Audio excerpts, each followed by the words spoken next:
Right, Emma. So we're talking about structuring affiliate blog posts for sales. I mean, it sounds a bit obvious, doesn't it? Just write a good blog post. But I guess there's more to it than just, throwing some words on a page and a link in there, isn't there? Oh, absolutely, James. It's so much more than that. I mean, a lot of people, they just kind of think, oh, I'll review this product, put a link, and boom, sales.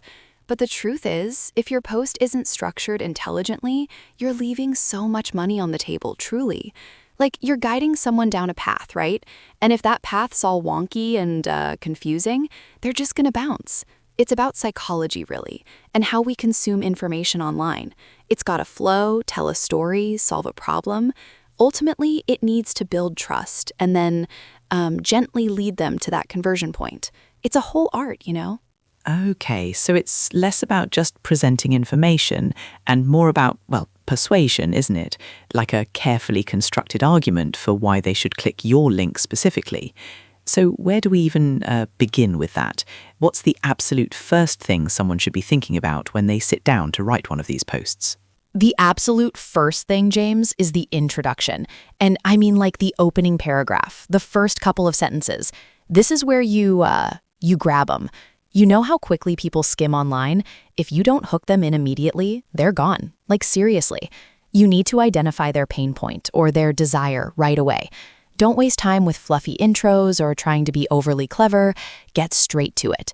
Are you struggling with X or do you want to achieve Y? That kind of thing. And then immediately hint at the solution your post and by extension the product offers. You've got what? Maybe 3 to 5 seconds to make an impact? It's intense, but so crucial. So it's about validating their problem or aspiration from the get-go. Like, I get you, and I have something that might help. Not just, here's a review of the latest widget. That makes a lot of sense, actually.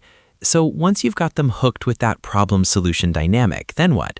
How do you keep them engaged and actually, trust what you're saying? Exactly. You validated them. Now you need to deliver. After the hook, I usually recommend a brief personal anecdote or a relatable scenario. Something that says, I've been there, or this is why this topic matters to me and why it should matter to you. It really, really helps build that initial connection. All right, so you've hooked them. They're feeling validated. Now it's about the main body of your post. This is where you build genuine trust and deliver value. You're not just listing features, right? Anyone can do that. You're explaining the benefits of those features, relating them directly back to the pain points or desires you mentioned in the intro. For instance, if a product has a long-lasting battery, don't just say that. Say, this means you won't be scrambling for a charger during your busy workday, letting you focus on what really matters. See the difference? Oh, absolutely. That's really key. It's translating the jargon into real-world impact. But what about, proof? People are savvy. They'll smell marketing fluff a mile away. How do you integrate evidence without sounding like a sales pitch?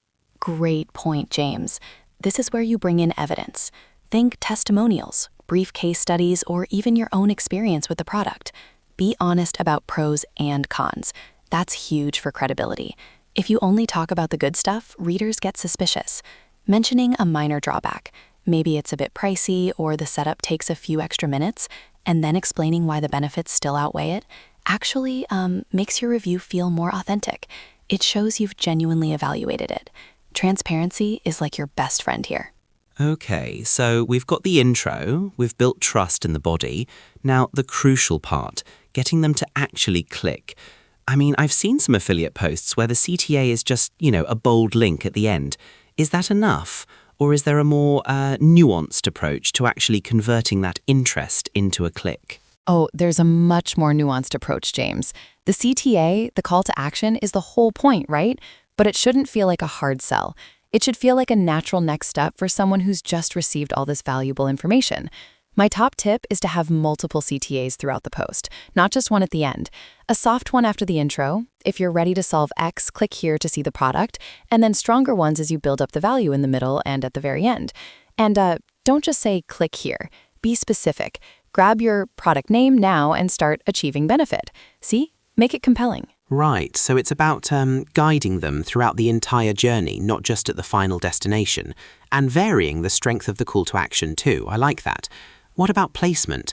Are there like optimal spots beyond just, every 2 paragraphs? Exactly. Placement is super important. After a key benefit explanation, you could drop one. After a comparison, another. But beyond the actual CTA text, we also need to talk about readability and SEO. Because if no one finds your post, or if it's a nightmare to read, all that careful structuring for sales is, well, kind of wasted, isn't it? Break up your text with plenty of subheadings. Use bullet points for features and benefits. People love scanning. Short paragraphs, always. And please use high-quality images or videos. They break up the text visually and keep people engaged. Nobody wants to read a giant wall of text, do they? No, definitely not. My eyes glaze over instantly. So subheadings, bullet points, short paragraphs, all for readability. But what about search engine optimization? How does that fit into this perfect structure? Are we just stuffing keywords, or is there a more, organic way to do it alongside all these other elements? Oh, absolutely organically, James. Keyword stuffing is long dead. You want to naturally integrate your main keywords and long-tail variations throughout your headings, subheadings, and within your body copy. Make sure your title tag and meta description are compelling and include your primary keyword. Internal links to other relevant posts on your site help, and external links to authoritative sources boost credibility. It's all about making it super easy for both Google and actual humans to understand what your post is about and why it's valuable. So the structure helps with both.